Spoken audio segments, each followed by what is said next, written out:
আমাদের সংস্কৃতির মধ্যে, আমাদের ঐতিহ্যের মধ্যে, আমাদের মৃত্তিকার ভেতর থেকে এটা সংস্কৃতির অঙ্গ হিসেবে গড়ে উঠেছে এই উৎসব, দুর্গাপূজার উৎসব।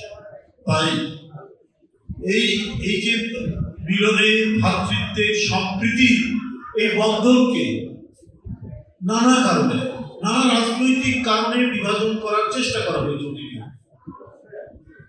এটা রাজনৈতিক স্বার্থে করা হয়েছে।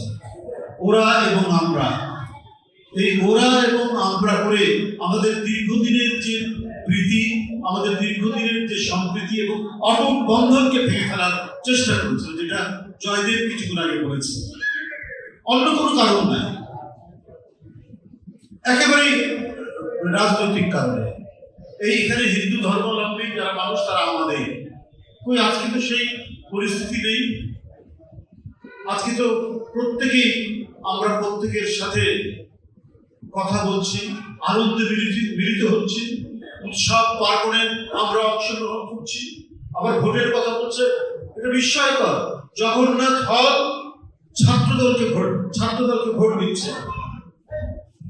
জগন্নাথ হলের ছাত্ররা ভোট দিচ্ছে ছাত্রদলকে। সারা বিশ্ববিদ্যালয়ে বিএনপির ছাত্রদল জিতে দিয়ে ভোট দিয়ে অনেক কথা আছে, বিতর্ক আছে, তারপরেও ধরে নিলাম ভোট পেয়েছে। একটা হলই পেয়েছে, ভিপি পেয়েছে, কয়েকটা পদে পেয়েছে।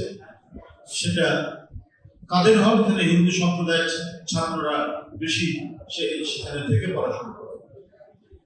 বিভাজন নেই, রাজনীতি নেই বলেই আজকে পরস্পরের মধ্যে হৃদয়ের যে সম্মিলন হচ্ছে, সেই সম্মিলন অসাধারণ, অতুলনীয়। কিন্তু চেষ্টা আছে, এখনো প্রচেষ্টা আছে এটাকে ভাঙার।